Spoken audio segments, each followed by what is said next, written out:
আসসালামু আলাইকুম। আজকে আমি দেখাবো রমজানের পুরা এক মাসের জন্য ধনিয়া পাতা কাঁচামরিচ সংরক্ষণ কিভাবে রাখবেন, যেটা পুরা এক মাসের জন্য ভালো থাকবে, একেবারে তরতাজা থাকবে। তো সেটাই দেখাবো। তো এখানে আমি ধনিয়া পাতা নিয়ে নিয়েছি, কাঁচামরিচ নিয়ে নিয়েছি। তা আমি এখন কাঁচামরিচের বঁটুটা ফেলে দিব আর ধনিয়া পাতার গোড়া ফেলে রেডি করে নিব। তো দেখতেই পাচ্ছেন এখানে কাঁচামরিচের বঁটুগুলো ফেলে নিচ্ছি, কারণ কাঁচামরিচের যদি বঁটু না ফেলি তাহলে কিন্তু কাঁচামরিচ নষ্ট হয়ে যায়। আর পুরো এক মাসের জন্য একেবারে সংরক্ষণ করব, কোনো কাঁচামরিচ নষ্ট হবে না, খুবই ভালো থাকবে, একেবারে যেরকম সতেজ ওরকমই থাকবে। তো আমি সবগুলোই এভাবে বঁটুগুলো ফেলে পরিষ্কার করে নিয়েছি। দেখতেই পাচ্ছেন কত সুন্দর করে নিয়েছি। এখানে তো আমি যেভাবে রাখবো সেটা দেখাবো। তার আগে আমি ধনিয়াগুলার যে গোড়াগুলো ফেলে নিব সুন্দরভাবে, কারণ ধনিয়া পাতারও গোড়াগুলোর জন্য আমাদের ধনিয়া পাতা নষ্ট হয়ে যায়।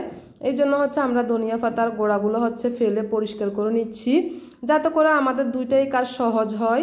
ধনিয়া পাতাগুলো যখন আমাদের প্রয়োজন হয় তখন যাতে আমি সুন্দরভাবে নিতে পারি এগুলা, আর নষ্ট না হয়, ওরকম করে আমি সবগুলার এই যে দেখতে পাচ্ছেন গোড়াগুলো ফেলে আমি পরিষ্কার করে নিচ্ছি কত সুন্দর করে।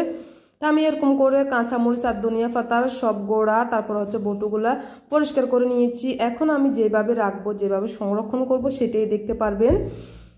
তো আমি দেখাবো। এখন সব কিছু নিয়ে নিয়েছি। আমি এখানে এই যে বক্স নিয়ে নিচ্ছি, দেখতে পাচ্ছেন কত সুন্দর একটা বক্স, অনেক একটু বড় বক্স, কারণ আমার যেহেতু এখানে কাঁচামরিচ একটু বেশি আছে, তো আমি একটু বড় সাইজের একটা বক্স নিয়ে নিয়েছি, যাতে করে কাঁচামরিচগুলো পুরোটাই ধরে বক্সের ভিতর। আর এই যে কিচেন টিস্যু, এটা কিন্তু লাগবে, টিস্যু আমাদের অবশ্যই লাগবে, কারণ টিস্যুর জন্যই আমাদের কাঁচামরিচ ধনিয়া পাতাগুলো ভালো থাকবে।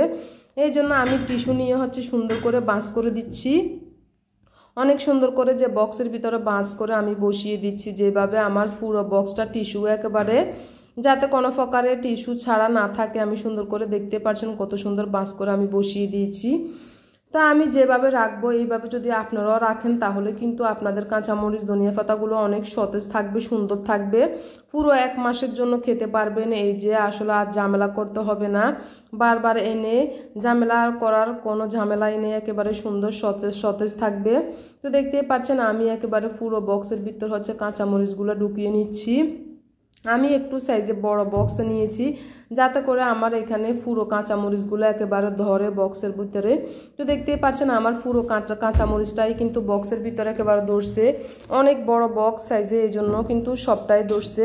এখন আমি যে কাজটা করব, এই যে আরেকটা টিস্যু নিয়ে নিয়েছি, দেখতে পাচ্ছেন টিস্যু আমাদের লাগবে, নিচেও আমরা পুরো টিস্যু দিয়ে সুন্দর করে রাখলাম। এখন উপরে যে আমরা এই যে টিস্যু দিয়ে বাঁশ করে উপরেও বসিয়ে দিচ্ছি। টিস্যু কি জন্য, যাতে কাঁচামরিচে কোনো প্রকার পানি থাকলে এটা শোষণ করে নিবে টিস্যুয়ে, এতে করে আমাদের কাঁচামরিচ ধনিয়া পাতা কখনোই নষ্ট হবে না। এই যে পুরাটাই টিস্যুতে একেবারে মোড়ানো, যে কোনো প্রকারে পানি থাকলে টিস্যুটা শোষণ করে নিবে, এতে করে কাঁচামরিচ কখনোই নষ্ট হবে না। তো আমার কাঁচামরিচ সংরক্ষণ করা শেষ হয়ে গেছে। এখন আমি ধনিয়া পাতাটা সংরক্ষণ করব। তো ধনিয়া পাতা সংরক্ষণের জন্য আমি আরেকটা বক্স নিয়ে নিয়েছি, দেখতে পাচ্ছেন। আর সেই বক্সে আমি এখন বাঁশ করে এই যে টিস্যুটা দিয়ে দিচ্ছি কত সুন্দর করে, যাতে করে পুরো বক্সের মধ্যে আমার টিস্যুটা থাকে। এখন আমি সবগুলোই ধনিয়া পাতা এই যে যেভাবে রাখতেছি, দেখতে পাচ্ছেন। তো এই যে সবগুলোই আমি রাখলাম। আর একটা জিনিস মাথায় রাখবেন, এই যে দেখতে পাচ্ছেন কিন্তু আমি রেখে দিয়েছি। মাথায় রাখবেন বলতে যে কথা, ধনিয়া পাতা কিন্তু এক সপ্তাহ যাবে, ধনিয়া পাতা পুরো এক মাস যাবে না, কারণ যেহেতু এটা শাকের মতো একটা পাতা, এই পাতাগুলো কিন্তু বেশি দিন থাকে না, এটা আমরা সবাই জানি। আমরা এক সপ্তাহ কিংবা এর চেয়ে বেশি কিংবা 10 দিন রাখতে পারবো, একেবারে সতেজ থাকবে, কিন্তু এটাই গ্যারান্টি, একেবারে সুন্দর থাকবে, নষ্ট হবে না। দেখতে পাচ্ছেন আমি উপর দিয়ে আরেকটা টিস্যু দিয়ে সুন্দর করে মুড়িয়ে ধনিয়া পাতাও রাখলাম। এইভাবে আসলে যদি আপনারা ধনিয়া পাতা কিংবা কাঁচামরিচ সংরক্ষণ রাখেন তাহলে কিন্তু কখনোই নষ্ট হবে না। বুঝতেই পারছেন। আমি আর একবার আপনাদেরকে খুলে দেখাবো আসলে যে কিভাবে আমরা খুলে খাবো, তারপর আবার কিভাবে রাখবো আমি সেটাই দেখাচ্ছি। দেখতে পাচ্ছেন এই যে এভাবে টিস্যুটাকে উঠিয়ে আমরা নিয়ে নিব, যে কতটা একেবারে যেমন রাখবেন ঠিক তেমন সতেজ থাকবে, এরকমভাবে অনেক সুন্দর করে থাকবে। দেখতে পাচ্ছেন কতটা সুন্দরভাবে আমি রেখেছি। আপনারাও ঠিক ধনিয়া পাতা কাঁচামরিচ এইভাবে সংরক্ষণ করে রাখবেন, এতে করে নষ্ট হবে না, পুরোই একেবারে সবুজ থাকবে, কোনো প্রকার নষ্ট হবে না। দেখতে পাচ্ছেন নিয়ে আবার যতটুকু প্রয়োজন হবে প্রত্যেকদিন নিয়ে টিস্যুটা উপরে দিয়ে আবার দিয়ে দিবেন, এতে করে কখনো পানি জমাট থাকবে না, টিস্যুটাই একেবারে পানিটা শোষণ করে নিবে, খুবই ভালো থাকবে। আশা করি বুঝতেই পেরেছেন আমার এই টিপসগুলো যদি ভালো লাগে আপনারাও করে নেবেন রমজানের পুরো 1 মাসের জন্য কাঁচামরিচ।